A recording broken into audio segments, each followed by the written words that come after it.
Estamos conversando hoje sobre a indústria brasileira com Wellington Messias Damasceno, diretor executivo do Sindicato dos Metalúrgicos do ABC, e Jefferson José da Conceição, professor da Universidade Municipal de São Caetano do Sul e coordenador do Observatório de Políticas Públicas, Empreendedorismo e Conjuntura da USCS. Professor, Jefferson falava no último bloco sobre a situação atual da indústria brasileira. Eu li alguns textos dizendo que a indústria vive um período de depressão, de fato. Existe um estudo, inclusive, apontando que desde 2014, enquanto outros países aumentaram em 10% a indústria, exatamente, a indústria em outros países, no Brasil a gente teve um retrocesso em relação à expansão da indústria. É isso, de fato, a gente vive um momento bastante crítico em relação à indústria aqui no Brasil. Queria que você comentasse, Jefferson. Sim, nós em meados dos anos 80 tínhamos a indústria participando do Produto Interno Bruto em torno de 22%. Essa participação hoje está em 11%. Uma queda muito grande, sim, muito forte. Claro que houve um crescimento da produtividade nesse período, mas ainda assim a participação cai muito. Nós temos uma queda dos investimentos públicos, uma concorrência do setor internacional, especialmente da China, como eu mencionei, muito forte, e a ausência de políticas públicas, de política industrial neste governo, muito claramente. E aí eu chamo a atenção para um aspecto, países avançados como os países europeus, especialmente a Alemanha e os Estados Unidos, não abandonaram a sua indústria, não abandonaram. Vivem a crise em função da concorrência com a China e por isso os Estados europeus e o Estado americano conduzem hoje em projetos de revitalização da sua indústria. Sim. No caso europeu, a indústria 4.0, que é conduzida pelo Estado com a parceria de setor privado e universidades, e no caso dos Estados Unidos, o governo americano, juntamente com o setor privado, buscando fortalecer a sua indústria com o projeto Manufatura Avançada. Em ambos os casos, claro, uma nova configuração da indústria no futuro, uma indústria mais automatizada, com a combinação de novas tecnologias, impressão 3D, internet das coisas, nanotecnologia e outras, o que nós chamamos de indústria 4.0, mas ainda assim um apoio à indústria em ambos os casos. No caso brasileiro, nós vemos uma debilidade, uma fraqueza muito grande nisso. Na comparação com esses países que você citou, a porcentagem da indústria representada no PIB no Brasil é muito menor do que a desses outros países? Não, lá também caiu bastante, caiu menos que no Brasil. Entendi. Sofreram muito com a concorrência chinesa, em particular, dos países asiáticos. Mas exatamente isso levou eles, como eu menciono, a buscarem estabelecer uma estratégia de trazer de volta a sua indústria. E estão conseguindo. Sim, estratégia essa que não existe no Brasil. Em relação à indústria 4.0, que o Jefferson citou, 4.0, desculpa. Qual é a aplicação dessa indústria hoje aqui no Brasil? Existe? A que passo a gente caminha? Olha, não podemos dizer que existe da forma que ela é concebida, porque ela necessitaria de uma internet muito de alta capacidade. Sim. Tanto que a disputa entre China e Estados Unidos por conta de quem terá o domínio do 5G perpassa por também quem vai ter o domínio dessas tecnologias e, sobretudo, o controle dessas novas tecnologias, né?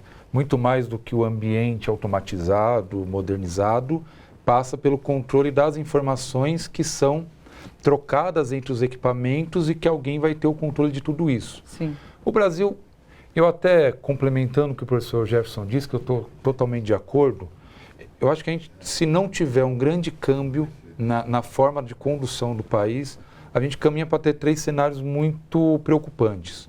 As grandes indústrias que têm capacidade de investimento, e que normalmente são transnacionais, elas vão conseguir manter os investimentos no Brasil, mas a partir de um movimento de compra de tecnologia de fora, e isso tem um impacto direto no emprego dos trabalhadores. A gente tem uma manufatura muito de base, a nossa indústria é de baixa tecnologia, ela é muito simples de ser automatizada. Um segundo momento, aí sobretudo as empresas médias para pequenas e geralmente de capital nacional, ou elas vão sumir, ou elas vão acabar fazendo aquilo que nós comentávamos no outro bloco, de compensar o custo da produtividade em cima dos trabalhadores, porque ela não vai ter potencial de investimento. O professor Jefferson já abordou, o custo do empréstimo é muito alto para valer com o lucro que a empresa acaba tendo. Sim. Então ela corre para a financiarização e não para fazer o investimento em produção. E um descolamento da estratégia governamental. Enquanto países como a Alemanha e Estados Unidos acabam por multiplicar os investimentos, sobretudo na educação de nível superior, o Brasil, a gente vê o governo fazendo corte nos investimentos em educação. E queira ou não queira, quando você fala desse desenvolvimento tecnológico, tanto os Estados Unidos quanto a Alemanha, ou poderia falar de Japão, poderia falar de China, mas o governo orquestra uma sinergia entre empresas privadas, empresas públicas e academia, principalmente pelas universidades. Então, com isso, você faz o investimento nas universidades e esse investimento acaba irradiando para as outras empresas. Isso dá um novo patamar no nível tecnológico para esses países.